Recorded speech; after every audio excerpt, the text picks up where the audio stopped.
You're busy, you've got a decent practice, but nobody wants to be decent. You want to be great, and you want to have a great practice. So how did the most productive, profitable dentist in the nation balance real life, work, and profits, and somehow make it all seem fun? Well, it comes down to simple, everyday practices. So grab a lunch, join us as we chat with top clinicians and influencers to discover their formula for uncommon success. Are you ready? Then it's time to explore everyday practices with Vicki McManus-Peterson and Dr. Chad Johnson. Hey everybody, this is Chad Johnson on Everyday Practices, and I have a special guest today from Iowa, of all places, where I'm from. She's my associate, Emily Flesner. So Dr. Emily, thanks for joining us today. Of course, thanks for having me. Yay. So today we wanted to talk to our listeners about associateships. Before we had Coach Kelly talking about associateship as an owner, finding prospective associates. Now we wanted to flip the coin and talk to you about associates and associateships. And as you know, from being a couple years out of school, you know from your classmates what's worked and what's not worked and everything like that. And so, and I'm just giving you full license. You can feel free to be honest about, you know, like how stuff has gone with us and what could go better or anything like that. So don't feel like you have to hold back, because it's for the benefit of the people listening, you know, to be able to go, oh yeah. So even if it puts me in the hot seat, feel free to do Sounds good. what you need to. So tell me, when you were in school, what kind of stuff were you looking for, and when did you start looking? I mean, did you start looking maybe junior year? So at our schools at Iowa, we had someone whose role was basically to help kind of coordinate finding jobs and helping write cover letters and helping write resumes and all of that. So I think maybe at the very end of my junior year, I met with her, and she just kind of helped me formulate a resume and formulate like a letter of intent, I guess is what she called it. And then that's all I basically did junior year. And then I think I started actually like searching for a position, maybe like October of senior year. And in Iowa, we have a website called the Office of Iowa Practice Opportunities, where dentists can choose to post on there if they're looking for an associate or looking to sell their practice or anything like that. And that might be through the College of Dentistry, isn't it? Yeah. It is. So I don't know if other states have this, but that was super helpful for me. That's where I started anyway. Yeah. So I just kind of read through there and found things I was interested, or that seemed interesting to me. I think you were on there. Yeah. That's how I originally found you. And I went to that job fair. You know, I'm not sure if we met there or if you had stopped by my booth. So. Right. I don't know, maybe. But in the fall, there was a job fair. So one everyday practice pearl for the listeners is find out what school you want to draw from, and then go, you know, seek out that school to see if there's practice opportunity fairs or if there's a website or anything like that that connects you with students. Another thing that I think we had run across each other at was when I went and spoke to the Student Dental Association, the ASDA group, and I did a lunch and learn kind of business meeting. And so that was a good opportunity for me to meet a lot of the students that are really interested in coming to the area. Like, they come up and seek me out. And as you know, too, a lot of them have come in for job shadowing and stuff like that. Each year, it seems like we get at minimum 3 and maybe upwards of 6 students, you know, coming through just to check it out because they're excited about someone that's excited for them, you know? So keep going. So take it from there. Where did you go from there? So on the website, I was only looking for private practices. So that's all I was interested in, but they do even post like community health center job listings on there and everything too. Gotcha. So I just picked some private practices that I was interested in. Maybe some AGDs or something like that. I actually didn't. No, but I mean, they probably could post on there too. Right, right. Yep. And then at the time I was pretty sure I wanted to be in the Des Moines area. So I really only was looking at the Des Moines region. And then I think most of the postings like had an email address or something. So I would just email. Usually I would send my resume and my letter of intent on there, I believe. And just said like, hey, I saw your post on the Office of Iowa Practice Opportunities website. Would love to like get together sometime, yada, yada. And then I came to shadow you. And most, I mean, I only think I'd met with like 3, maybe 4 dentists. Most of them were kind of how our first meeting was, where it was pretty laid back and we got like a tour of the office. You can call it an interview, I guess, but it was more casual. It wasn't like super structured. I did have one meeting where it was very structured, like an interview. At that office, they actually had like the whole team sitting down and they all asked questions. It was very intense. Yes, that would be. And I personally didn't like that as much, only because I feel like it's hard to get a feel for the office and like everyone's personalities when it's very black and white. Yes. But everyone chooses to do things their own way. So. Well, so I suppose it'd differ from person to person and from culture to culture, but that would be a good thing to do eventually, but maybe not the first meeting, you know? Yeah. It'd kind of be like on a first date saying, hey, I brought my parents to meet you. And it's like, okay, you can do that, but it's a little bit more intense. And if that's what you're looking for, then do it. But, you know, that's also going to kind of intimidate some people to being fully transparent. Exactly. Cool. Yep. So what makes an office stand out and, you know, like for what you were looking for, I guess not everyone, but, you know, it'd be different. You already mentioned private practice, Des Moines area, but, you know, like what kind of stuff were you looking for? So we were, I guess, lucky at Iowa that we did have the opportunity to use CEREC and E4D. A little bit. We first started using, I believe, my sophomore year, and then we actually got to use it in the clinic a little bit, like our junior and senior year. Yeah. So, I mean, it wasn't a must, but it was really cool that we had CEREC at this office in particular. And that definitely just makes an office stand out when they have technology that you're used to. We had at Iowa also never used anything other than like digital x-rays. So if I happened to like go to an office where they didn't have digital x-rays, I just wouldn't even know what to do with them personally. Yeah. So things like that, just making sure that they had, I mean, it doesn't have to have like the top of the line, but just things you're at least used to using and comfortable using. Technology is definitely an attractive thing when you're looking for a practice. Besides that, I guess I was just looking for an office that had like a good, happy, like welcoming feel. Somewhere where you feel like you could be excited to go to work every day. Right. And where you feel like you mesh with the people. Right. Well. Right. I liked offices where they said that you can kind of have like free reign to do whatever types of procedures you want. Yeah. Like some offices are like, we don't do dentures, we don't do root canals, like blah, blah. And some are like, if you feel comfortable doing it, go ahead and do it. So that was kind of nice. I like to do a variety of things. So what's funny at our office is I don't do endo. And so I was just like, listen, I'm going to refer it all out. You can take any you want before we send it out, which was probably kind of nice to know that you could be like, oh, okay. Well, yeah. And then that's totally fine if he's like, you know, I don't really like doing root canals, but if you want to do them, that's awesome. Right. Whereas some people are like, no, we just don't do it. Just don't do it. Which and whatever. Is there the owner's choice? Yes. Yeah. Yeah. For the longest time, I didn't even do removable. But I've been doing a lot more. Yeah, I think more with the full mouth rehab cases. Yep. The idea came about from Carl Misch when he was saying at a AACD lecture where he was the special guest, and he said, you know, you have to know for facial aesthetics and for setup and everything like that, how to do a good denture. And I was like, doggone it, he's right.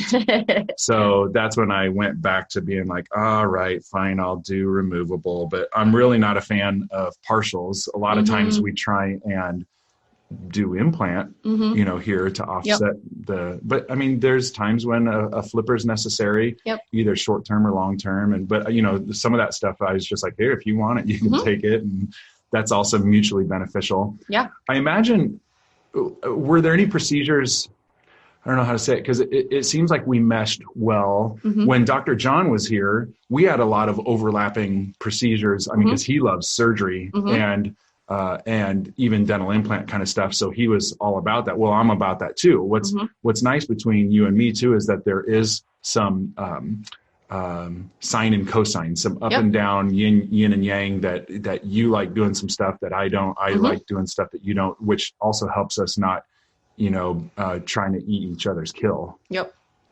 I feel like you definitely love to be like challenged. That's fun for you. Which I like to be challenged to an extent, but I personally don't enjoy like doing a 3-hour extraction where I'm like sweating and feel like I'm dying.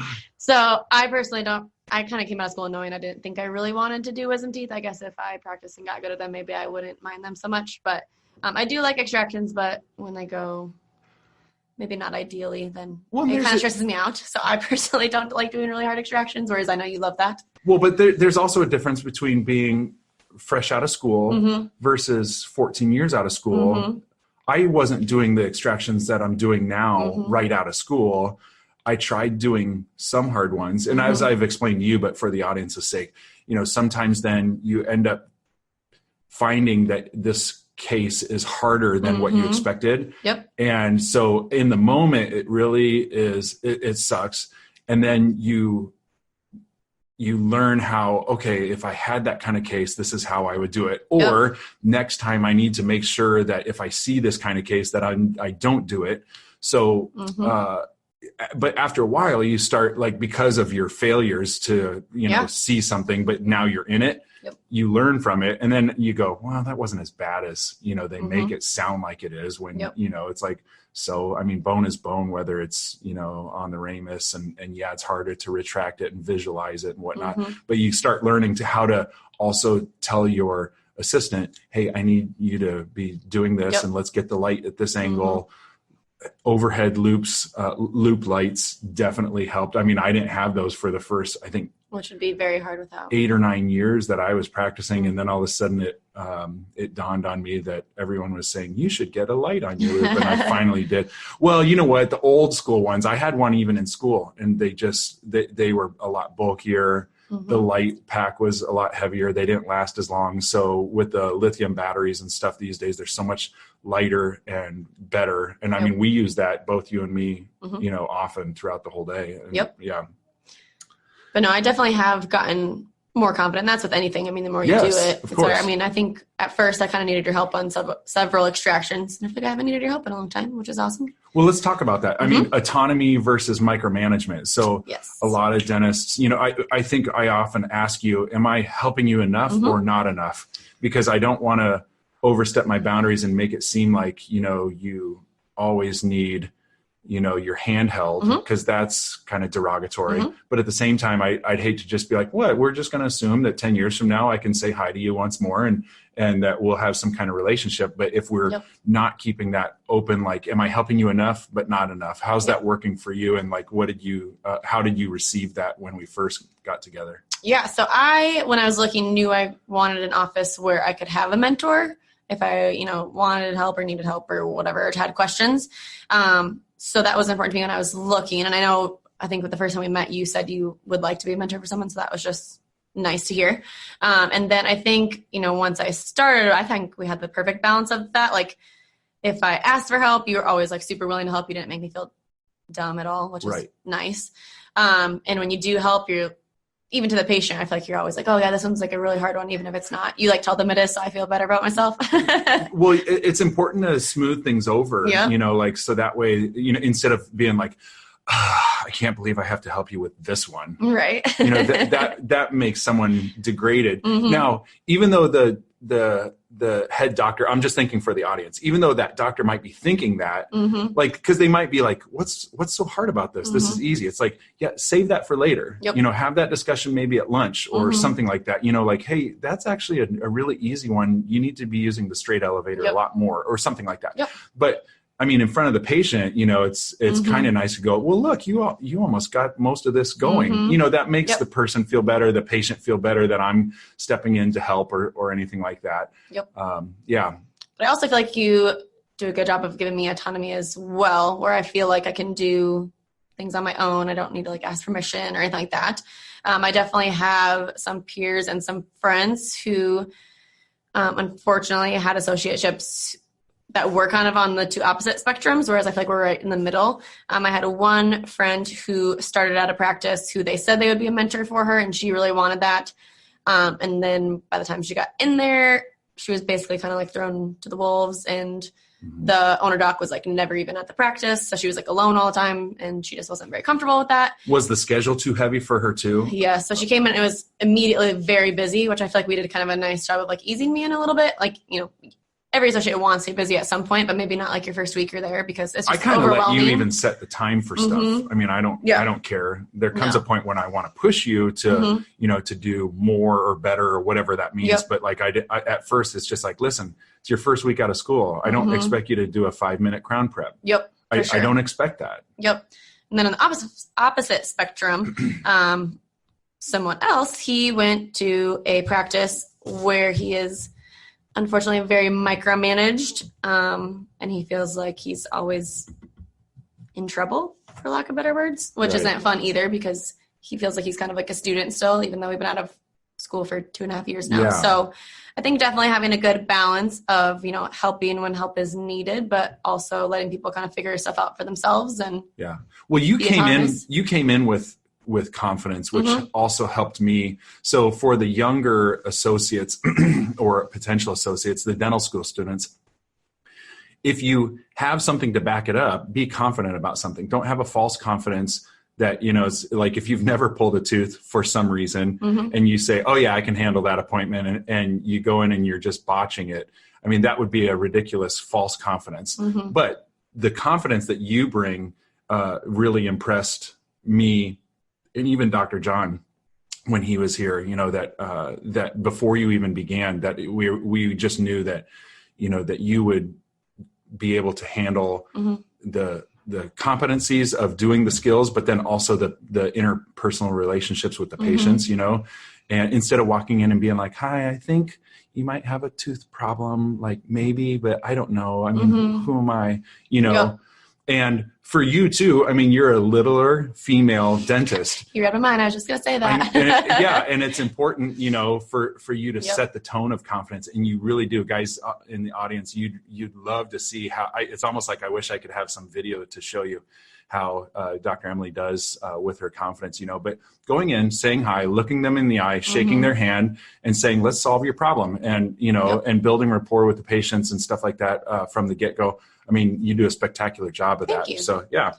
And I have to give, a little bit of props to Iowa College Dentistry as well. I feel like they made us very confident in treatment planning. Yes. So treatment planning was never something I was really nervous about. But that was something that was important to me coming out of school because like Dr. Chad said, I am about 5'3". I look very young, even in my face. So it was important to me to try and be as confident as I can be so that people, some people still comment on the fact I look young, but at least you try and compensate for that by being confident, and then they hopefully will trust you. You'll probably get that for the next 15 years. There'll come a point where you won't get it anymore and you'll miss it. But at that point, I think you'll be over it. But I'm sure that does get old. People are doing better. They're not saying as much anymore, but they also are getting used to me because I've been here for a while now, so they know who I am. So it's not really a shock anymore. But when you have that under your belt. Yeah. When I first started, I've always looked old. And so it's fun, and I'm big. And so it's funny too, because when I first started and I was 25, I opened this place right out of school, and I had this patient come in and she says, man, you look young. Have I told you this? I don't know. Okay. She was just like, she was trying to compliment. She was like, and you're so young opening this practice and stuff like that. Are you 40? And I was like, oh no, to be guessed 15 years off. And you're like, nope. Yeah, which I'm just getting to 40. So it's like, this is so long ago to me, 15 years ago, it feels like. And she was trying to, this isn't even her trying to be rude. She's trying to compliment me by saying I look 40. And I was like, man, I must look tired, but. Which is so funny because I've seen the picture of you and Shonda from like the first year open, and you guys look like babies. Yes. So I'm like, how could she ever guess you that old? Looking back, even now I go, wow, I thought I looked old at the time because, no one's ever guessed me younger than my age really. And I think I'm just starting to get to the point where clean living has made me like a little bit look like I'm 40, as opposed to, looking like I'm 50 and I'm actually 40 or something. But I've always been big and expected to be like older than I am. So contract stuff. What are associates and people coming out of school looking for? So I think the contract process was a little intimidating to a lot of my classmates and myself. Sure. We really don't talk about contracts in school, at least at Iowa. You have to ask the professors on the side. Yes. So I would highly recommend if associates, if you are having, a tough time with contracts, have someone else look at it, whether it's another dentist or a lawyer, or even a lot of us had there's certain accountants who work with dentists a lot, and the accountant in the area will know kind of what is the average income for an associate just out of school and that kind of stuff. So even having anyone look at it, just to make sure things seem fair and not way out there, was super helpful. And then just, take time to sit down and read it and make sure that things seem fair to you. Don't be, I would say, afraid to negotiate within reason. I mean, maybe don't ask for something crazy, but well, if you have good rapport with this person that you're potentially going to be working with, or if it's a contract renewal, I always feel good that you feel candid to ask or to request stuff. And we've talked about this with each contract that we've, looked over. A contract is, in one sense, a legal form that's going to help you win or lose if things go to hell, which hopefully that never happens. Right. Because the goal is that you communicate on paper what your expectations are, that it doesn't have to get to that. So for example, if someone says, that I want you to be, what do you call that? The distance for if you're a non-compete. Non-compete, yes. So if you were to have a non-compete clause and you said, I wanted it outside of this zip code, but what if the zip code changed? And so do you say, well, I mean, as of the day that we signed the contract, that this is, or what if the zip code for some reason changed and now the zip code has, you moved out, but then it now, it'd be a weird circumstance, but and again, those are worst case scenarios is when the contract doesn't specify something, but being clear about what the contract should say, regarding who's going to cover for emergencies and when I'm out of the office, I expect you to work that, those days. So that way, at least the office can be up and running. The staff is making their paycheck and stuff like that. But then also, a weird thing that, we ran across on our contract was even for CEREC, if you're going to, charge a certain amount for a lab fee for that, does it mean per unit or per block? Or I think I had written per case, and then we ran across, well, what if you're doing a bridge? And it's just and it's one block, but 3 teeth. So then it was confusing. So, it is confusing. But you don't think about that until you're in this moment and you're like, oh. No, and we just ran across that about a month or two ago, and I was just like, oh, crud. But see, if we have good enough rapport, we can start to say, okay, well, why don't we redraft that for the next contract to say, what exactly do we mean? But there's tons of examples within the contract. What do you mean? I want you to be here on these days at this time, and does that also mean for lunch breaks, or can you just take off even though the rest of the team might be here? And you'd expect that it's just well, I expect them to understand that that's what it's to do, but you want to write that out in the contract as the owner, and you might even want to bring something up, as the associate to say, well, I want to make sure that it specifies this and that. You even read through, sometimes I would cut and paste an older contract and you'd say, yeah, you have the date wrong. And I'd be like, instead of Monday, July 1st, it said Monday, July 2nd. I hadn't changed it to Tuesday or whatever, dumb examples like that. So anything else about contracts that, I don't think so. Yeah. Not that I can think of. Cool. So last subject, I hate to flog a dead horse on this one, but for an ideal practice as an associate, what are the things that people are looking for? You already mentioned, technology is good to have, or finding someone that wants to advance rather than someone that's, well, I'm going to be closing up shop, so why in the world would I invest? What about continued ed? You're obviously very into continuing education, and I enjoy it as well.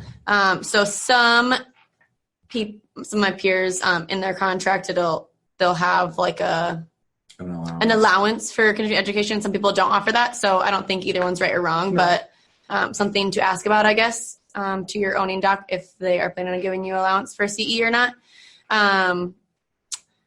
But yes, as a good summary to the end of this, definitely technology was attractive. Someone office who has an owning doc who's interested in mentoring. At least I wanted that. Definitely a practice that is busy enough for you. At first, like we talked about, it's nice to kind of ease into it and not be overwhelmed. But obviously, the goal eventually is that you are going to be growing both in your skills and busyness level and financially and all of that. And I would say it's probably good to look at the numbers or ask for them if the owning doc is willing to give them to you. Like, how many new patients are they getting a month? What percentage of those new patients are you going to get? All of that, just to make sure that they actually can afford to bring someone else on and that you'll be busy enough for that. For me, like I said, just making sure it's a good fit personality wise, make sure it's something or somewhere that you're going to get along with everyone, somewhere that you're going to be excited to go to work every day.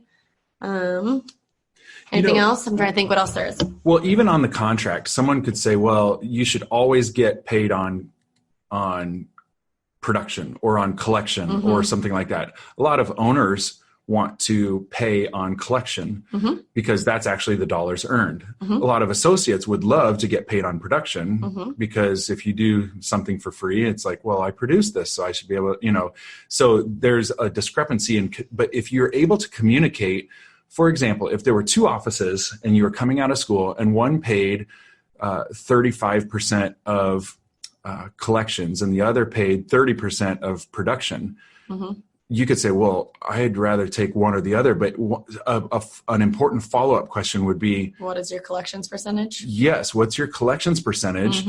And, perhaps also, how many new patients are you getting? Yep. How are we going to divvy those up? I mean, because that's important for us to talk about. Are you just going to get basically the garbage that I don't want?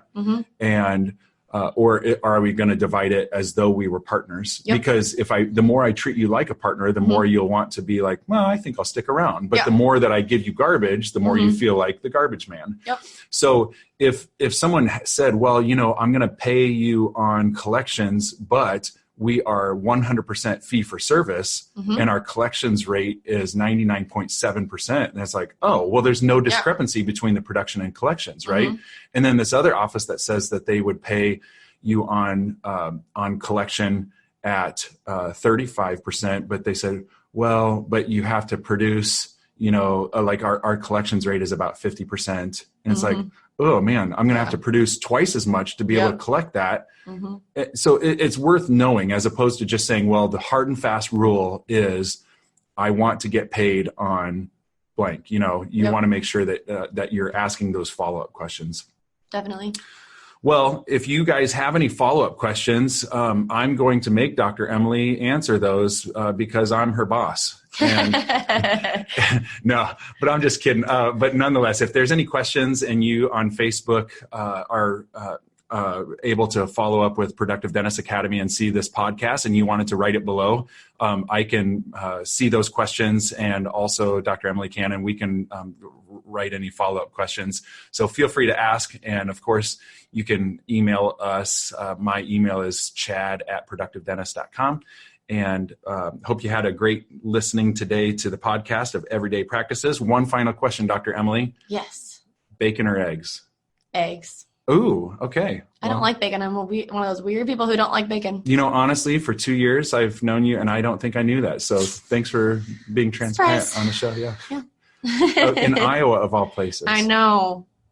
It's kind of frowned upon, but I'll forgive can't you. help it. Right. I just don't like it. If you don't like it, you don't like it. I know. So eggs for sure. Eggs it is. All right. Take care, everybody. Bring your lunch or take us to the gym again next week to improve your everyday practices. Also, subscribe on iTunes, follow us on social media, and sign up for our email list.